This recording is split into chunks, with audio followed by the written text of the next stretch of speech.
Welcome back to the Bird Vault channel, where all the dope stuff that you can get about Larry Bird is on this channel. And this series is called From the Vault, from all of my classic reactions of Larry Bird on this channel. It's a win-win for everybody because we get to live in the nostalgia and also seeing how much I've grown into learning about Larry Bird. And on top of that, not everybody's seen him. So before we start, this is a quick things I need you to do. Number one, hit that like button. Number two, hit that subscribe button because none of y'all subscribe to this channel. This is a brand new one. Yeah, it's not the main one. This is the new one. And you don't want to miss all the Larry Bird content. All right, let's go ahead and get straight to it.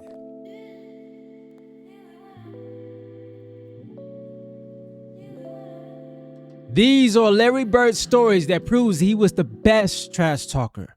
Let's go ahead and get straight to it. Basketball. And a lot of people say, really? You know, they thought it was Reggie or Charles. Bird used to tell me, look here, man. You're supposed to be a great defender, right? And I'm going to make sure I tell you where I'm going to shoot the ball at. Yeah, he said, I'm going to get it right here. I'm going to shoot it right in your face. And I'm looking at this guy like, he's nuts. I'm going to go shoot this jumper in your face right there in that cone. And it's going to be your Christmas present. I'm going to wrap it up and bust your head open. And no, he did not. that's exactly what he did. If he tell you going to hit a shot in a certain place, he going to do just that and ain't nothing you can do about it. Been a better player each step I took. I was able to do a little bit more than the other guys. I had a green light. I could make plays, but I always knew early on, especially when I was a junior, senior high school, that probably the outcome of the game was going to depend on me. Well, yeah, I interviewed Gary Payton, a venomous trash talker. And I asked him who the most vicious trash talker he's ever encountered. He said Larry Bird. Oh, no question. Bird talk shit, like we talk or Let me tell y'all something. Bird used to tell me, look here, man. I'm going to go shoot this motherfucking jumper in your face right there in that cone. And it's going to be your Christmas present. I'm going to wrap it up and bust your head open. All that shit. He told me. That's gangster. That is gangster. Oh, God. Okay. No, they were real. They were real with it, man. Young fella, let me tell you something. I can shoot a jumper anywhere I want to. You're supposed to be a great defender, right? I'm gonna make sure I tell you where I'm gonna shoot the ball at. And I was like, man, come on now, you're not gonna shoot the ball. And so he said, I'm gonna take you over in that corner right there. You see it over there by my bench, right? And I'm gonna give you something, and it's gonna be this jumper. So he went right to that corner, and I'm up on him, I'm under him. And he said, young fella, what did I tell you I was gonna do? And he turned around, raised up, and it was all drones. And I said, shit, I ain't gonna mess with you no more. He was the coldest dude I ever seen with that shit, man. Everybody be talking about these greats. They don't be always mentioning him. He was the shit. Yeah. The shit. Wow. Man. He'll give it to you any way he wanted to. Larry Bird was cold. He was in that, man. Oh my God, Bird talked trash to everybody. I always tell the story about Larry Bird. I remember him, he was. And this is the greats. Like a lot of great men that were in the NBA, you know what I'm saying? Legends that are telling you stories from their own mouth that this man can back up what he was saying. Person under his breath. And I asked him, I said, Larry, what's going on with you? He says, you guys are being disrespectful to me. And I says, what are you talking about? He says, you guys are putting a white guy on me. That's disrespectful. I just started laughing. I had no comeback when he says, it's disrespectful when y'all put a white guy on me. Larry said, I'm insulted that they would put a sorry dude like you on me. He said, no, I don't even want to play no more. He would drop the ball and take a turnover. And I'm looking at this guy like, no, he's nuts, you know? No. The story goes that when he played against Denver, they had a guy named John Hansley, a white guy, really good defender, right? Okay. They put him on Larry, and Larry was wearing his ass out. Absolutely. And Larry would run by the bench and tell Doug Moe, who was the coach, get him off me. That's disrespectful. Put a black guy on me. Because when he played back in the day, that's all he played against was brothers.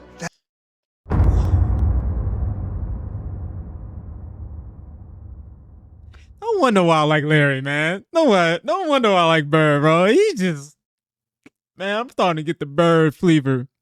I'm starting to get the, this guy's amazing, man. So he was like, I had to torch his ass so they understand. And Larry got on the roll, started shooting the ball. Every shot was going in. All right, he runs by Frank Layden, who's the funniest guy in the league.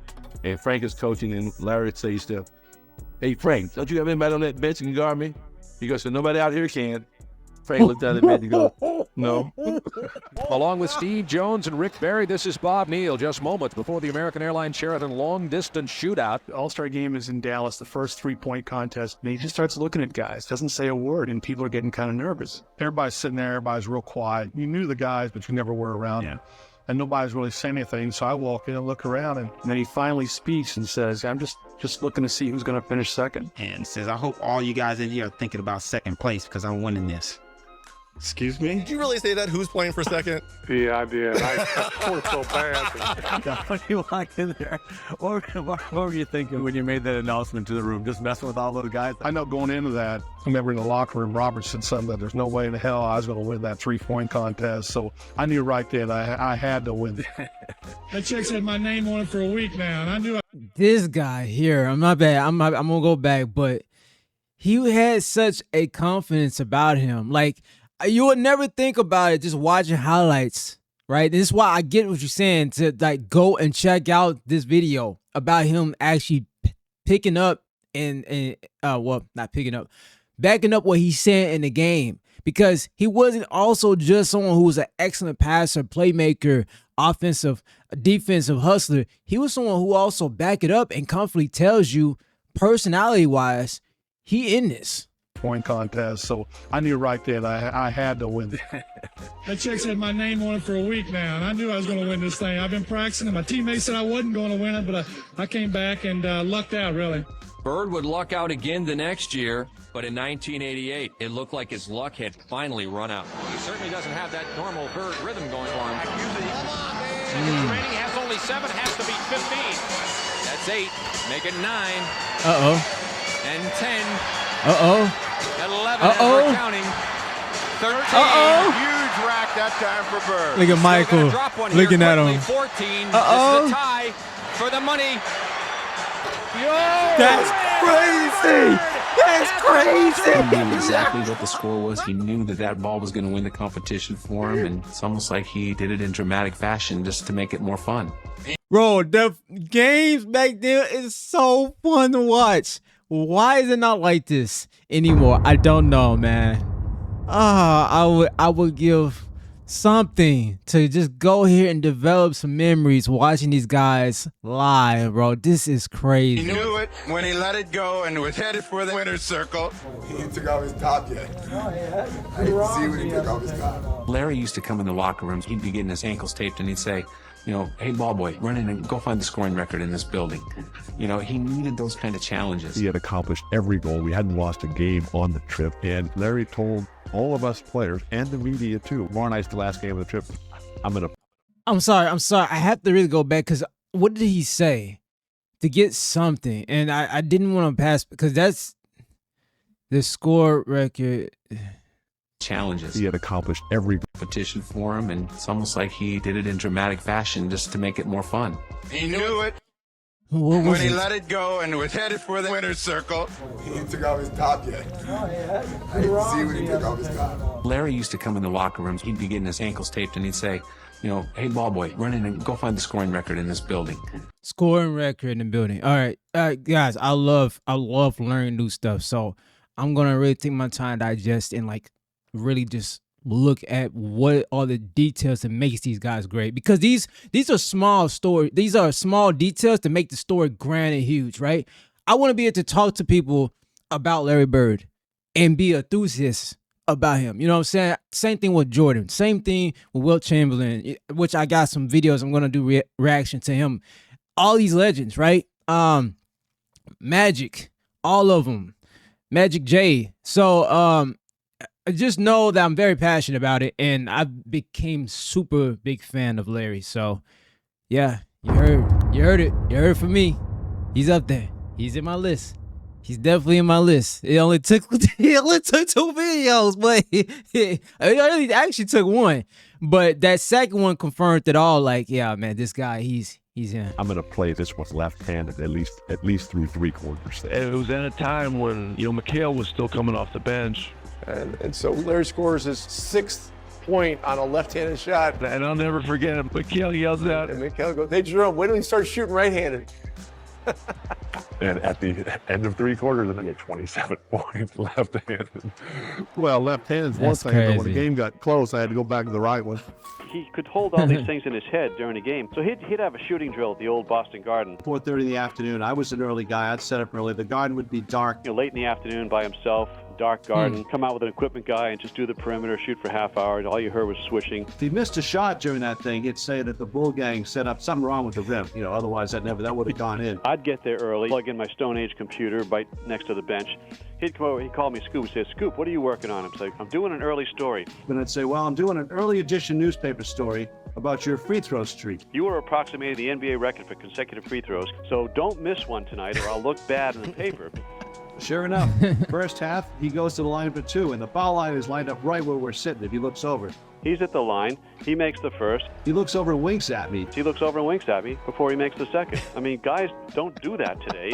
And he would... Always thinking about these things. It's like paying off a bet in the middle of a game. He was doing two things at once. Well, you had the Bird night. I had the Bird night. Yeah, that was a tough night, man. But nobody was guarding Bird, were they? Well, we were trying. You were trying to. No, but when a guy is literally coming up the court, calling his shots. It's in that game, we're on the free throw line, and he literally says, "It's off the glass. Who's next? Where do you want this one from?" And he just made one after another, and he just tortured them mentally. That game, he tortured all of them. I think Bird went by the bench one time, too. He fell in the bench. Oh, he did. Yeah, and he called that one. That was the one where he fell in it. He literally said, off the glass into the trainer. And, No way. Yeah. His last shot, No. he said, in the trainer's lap, coming down the court. He shot this high rainbow. It goes in. Ricky bumps into him, and he knocks him on our trainer's lap. So it was exactly what he said. It was Antoine Carr and... That is a crazy call. These call shots. This man is predicting the future. 10 seconds ahead. Cliff Levingston got fined by Fratello, I think. And Eddie Johnson for celebrating. Celebrating Bird. Yeah, it was the best film session. Every time when I see Mike, we still laugh. God, it was so it was the greatest film session ever, because back then, you watched the real game and just with a video, and Mike rewound the celebration 20 times. And they show a shot of our bench. Cliff Livingston and Eddie Johnson are standing up giving each other high five. I mean, everybody was entertained by this. Yeah. The guys on the Atlanta bench. They got fined for that, I heard. Yeah. I call it that. Watch the reactions on the Atlanta bench. So they got fined for that. And I called it. I was like, yo, these guys over here, even the opposite team is like wilding out about, Larry just doing the amazing things. They got fined for that. You can't hold it in, man. When you see greatness, you just see greatness. You see Scotty Hastings put them, watch Cliff Levingston over here. I think this is He's very entertaining. And Fratello wouldn't let it go. He just kept rewinding. Showing the guys, you remember, they're giving each other high five. And then somebody falls off the bench. Yeah, that too. was Eddie Johnson. Yeah. Eddie Johnson falls off the bench in laughter, and Antoine Carr and Cliff gives each other high five. And our film session was 20 minutes of that. And so it was a bad night. The first game against Larry Bird, it was shocking. And I'm a rookie, I go shake his hand, and he put both hands behind his back. And I'm saying, okay, he's getting his head ready to play. First play of the game, he says, "I don't know where they got you guarding me, Holmes." And he shoots a three. I was pissed. I said, I wasn't mad he hit the three, but this bitch just called me Holmes. And so it's set up for a really interesting game. Because I remember one time I came down and I dunked it on him. He laying on the ground. He fouled me, and I'm pointing. And he said, "Hey, Rook." I said, "What?" He said, "I like you. He said, you got balls, but I'm still going to get 30 on your ass." He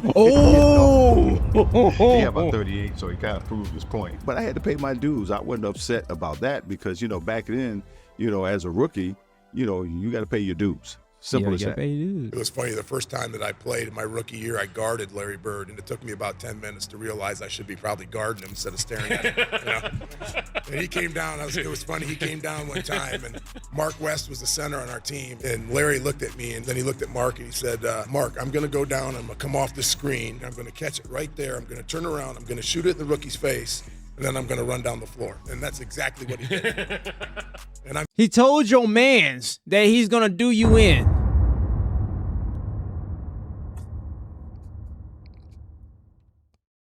This guy was on another level, man. Face, and then I'm gonna run down the floor. And that's exactly what he did. And I'm sitting there, that just happened. But did he talk to you, or you weren't He good talked enough? through me. He Yeah, never addressed he me. I love that. Like I wasn't even there. And did Mark West going? Mark was like, all right, okay, then. all right. You probably will. Good luck. And then This he stuff did. is funny. Well, he did There was that. nothing I could do about it. He backed up whatever he said. If he tell you gonna hit a shot to certain place, or if he gonna take you down to the post, turn around, hit a fadeaway J, he gonna do just that. Ain't nothing you can do about it. These guys came in together in 81. There's Kevin, there's Larry, there's Robert. Dennis Johnson, Danny Ainge, they knew what each other could do.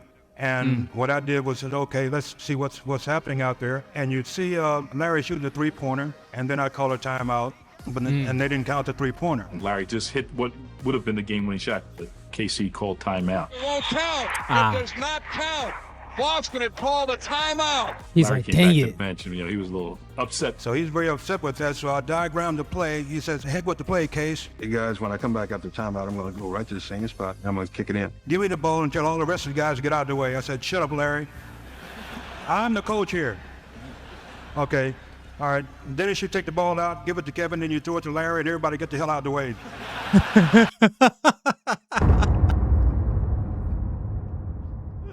Dude, I love this. Oh, I'm glad y'all that told me to react. This is the most funniest, memorable moments that I can see them constantly joking about these things. First of all, I want to say I kind of saw a glimpse, but now I really see when he says, "Hey, scratch that. I'm gonna do the same play." It's not even just being cocky.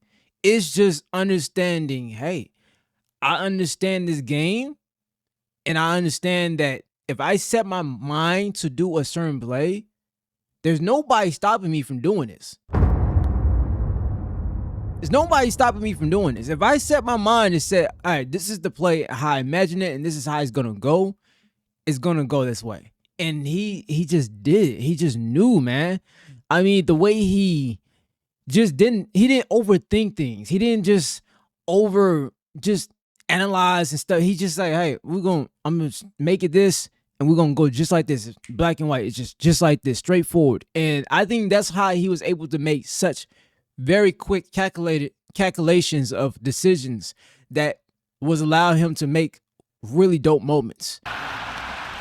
Celtics are down by 2 points, and Bird is out by the three-point line, and he's being guarded by a guy named Johnny High. He goes down before the ball is thrown in, and he's standing right in front of the Phoenix bench, and he looks at all the guys on the bench and says, yeah, I'm just fixing to bust a three on you guys and just go home. I'm tired of this. and he says, watch my hand as I follow through. And, Johnny High sort of smiles and laughs about it. And I was supposed to cut off the high post and post up for a second and then go across and set a pick. Well, I came off the pick and I was wide open and I stood there waiting for the ball. I had a smaller guy to post up and Larry just waved me out of the way saying, get out of here, get out of the way. And then he just turns around and shoots a perfect three. As the ball's in the air, he kind of turns towards the Phoenix bench and yells, told you so. He stops running to the locker room. As he continues on to the dressing room. Now, that's what you call arrogance.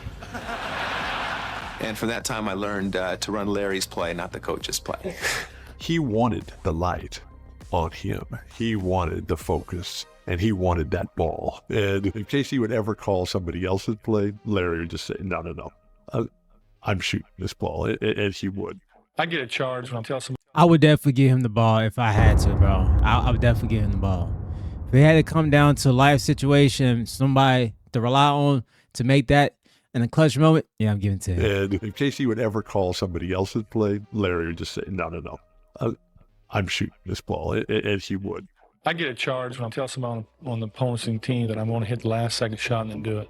That's what it's all about. High game, 13 seconds to play. Celtics basketball. During the timeout, I'm going through a play. And about that time, Larry steps in and says, Coach, why don't you just give me the ball and tell everybody to get out of the way? It's Larry. If he wants the ball, he wants the ball. After the timeout, we walked back on the court, and then Xavier was guarding him. So he tells Xavier, I'm getting the ball. I said, I know, I'm going to be waiting. And he said, I'm going to get it right here. I'm going to shoot it right in your face. 5, and Bird has the basketball. Look on out. both of Larry them. Bird, just phenomenal the way that... He came out when right about that exact spot and shot a shot right in my face. Oh, And, wow. he was like, I didn't mean to leave 2 seconds on the clock. I walked back to the sideline like, Ain't that song? Larry Bird was one of the biggest trash talkers in basketball. And a lot of people say, really? You know, they thought it was Reggie or Charles. Larry Bird talked more trash on the basketball court than anybody I've ever played against. So we playing him the last play. He says to James Worthy, he says, you guys don't have to worry about it. I'm going to go right over there that corner. And I'm going to catch it, I'm going to shoot it, and I'm going to tie the game or win the game, whatever the case may be. They take the ball out, and I think it was either Danny or DJ? The late, great DJ. Yeah. You DJ coming down, right, with the ball. Oh, great DJ, that's good. So pass it to Larry, he's in that corner. Now I gotta go out and close Larry Bird out. So as I'm running out to Larry Bird, he's talking trash to me. I don't know why you running out here. Who says that in the middle of the game? He said, I'm gonna wait till you get one step away from me and I'm gonna shoot it right in your face. So I got one step away. He shoots it all net. 3-pointer, good. Take the ball out, man crow right to the corner, caught the shot, shot a three, game over. It's like, are you That's crazy. And he turned to me and said, you did all that running for nothing. And he was saying,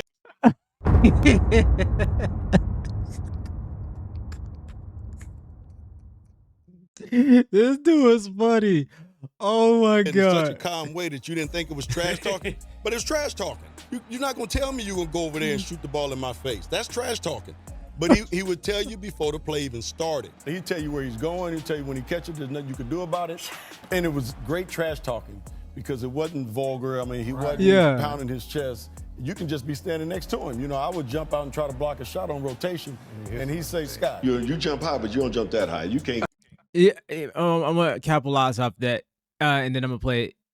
I like how he says that he doesn't say he doesn't like do anything vulgar that's like talking down upon you in a very mean, dirty way. It's more so like I'm talking at you about my skills, and there's nothing you can do about it because I'm that confident, right? Like I put that much work in. You ain't gonna outwork me, type thing. So I really do like that and appreciate that. That his personality, you know, you can see how his personality was, even when it came to quote unquote trash talking. You know, I would jump out and try to block a shot on rotation, and he'd say, Scott. You jump high, but you don't jump that high. You can't get this. Scott, you're a little too late. Scott, you're not getting that. Why are you even jumping? Why are you running out of it? But it was all game. He'd say something like, don't do that. Yeah, don't do that. Yeah, I mean, he talked the whole game, and it was, you know, after the game and after years of thinking about it, you're like, man, that dude, why he's one of the greatest players ever played. He was ridiculous. He came on here.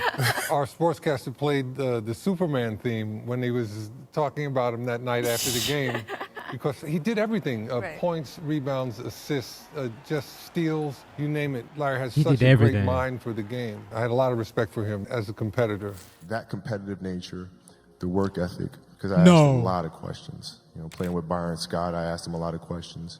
Eddie Jones, Magic, James Worthy, Kurt Rambis, all the Laker greats, I would always sit down and just ask them questions. What actually happened there? What did you feel there and why? You know, Bird tough to defend, why? Because he looks slow as shit to me. So like, I'm missing something. So like, tell me what I'm missing, you know what I mean? You know, like I was saying, growing up in Boston, people always... Yo, man. Oh, Kobe, man. I love Kobe, bro. I miss him. Dang. He used to always talking about that he can't jump, he can't do this, he can't do that. And, you know, a lot of my friends was like that, you know. So, I got to the league, I called all my friends back up. I said, you know, all that trash that you were talking, you need to squash all that. This man is great. Whatever you were saying, for a man who can't jump, he's demolishing everybody. He's doing it on everybody. He's doing it on the best defensive players in the league. Yeah. I'll never forget driving, and I'm listening to a game. It's New Mexico State playing Indiana State. I don't really care about the game, but New Mexico State is right up the streets from El Paso, and I went to UTEP, and we're big rivalries. So I'm hoping that Indiana State will beat New Mexico State. And I'm listening to the radio, and I have no clue of the players on either team. All of a sudden, this name keeps coming. Bird. He goes to the right, Bird. He makes the shot, Bird. I said, God damn, who is Bird? Bird. You know, here's Bird. Bird. And Bird this, and Bird. Oh, did you see the pass that Bird made? I can't see it, but I'm just trying to imagine it. When the time I got to the end, I said, damn, that brother can play. When I got the newspaper the next morning and saw Larry's picture, I said, damn. Larry,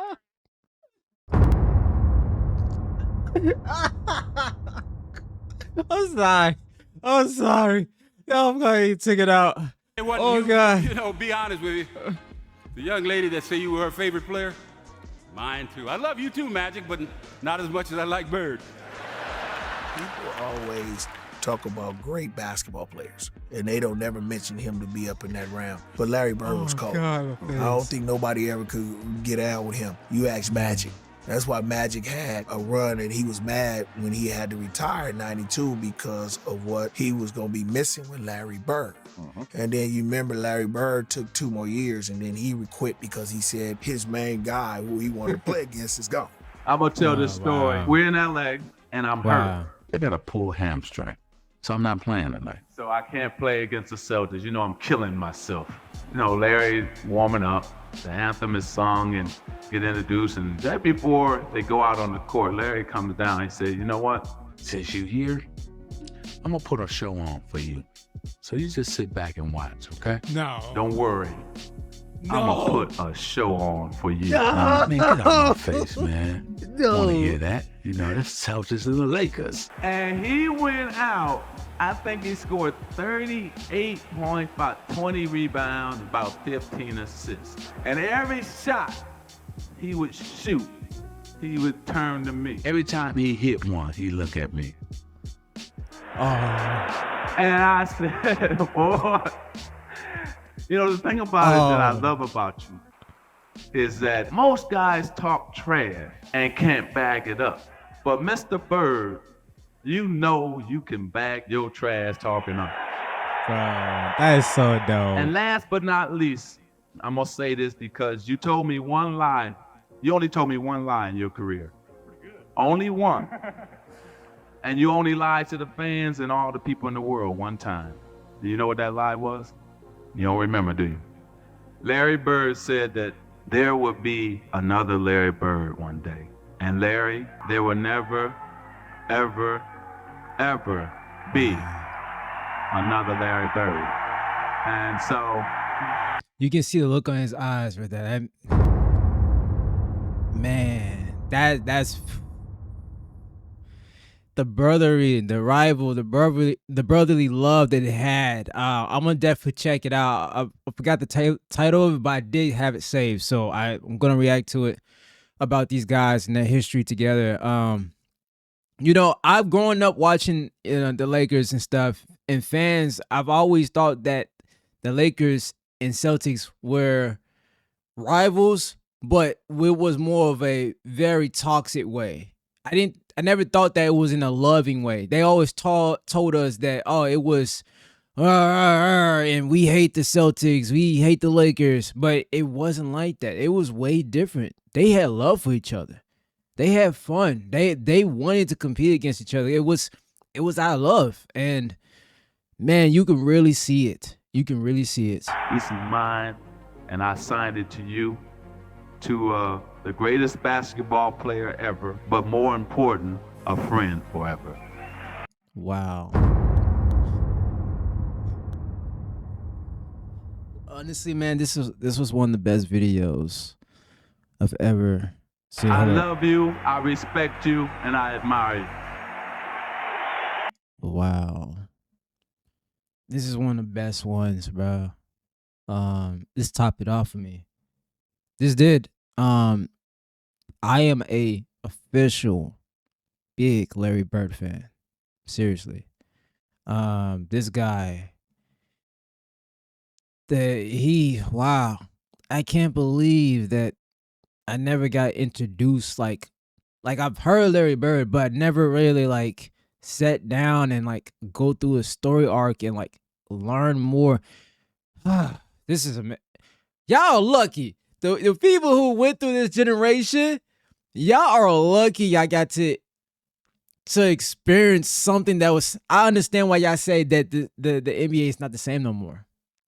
I'm afraid if I go and watch NBA games, it's not gonna feel the same no more. I'm kind of scared, but all right, we're gonna say that for another day. Thank you. If you watched to the end, or if you just watched the video in general, thank you guys. Hit that like button. I got way more videos of Larry Bird. My job is to just show you that I'm enjoying and I'm having fun, and I really am. I'm a person who's very passionate, and it shows. Like when I see something that I really are drawn to, it shows a lot on camera, and I'm so grateful to be able to sit here and watch videos with y'all. I'm gonna be honest, I'm really grateful. This could not happen, but it did, and again, I'm very thankful. So see y'all in the next one. Peace.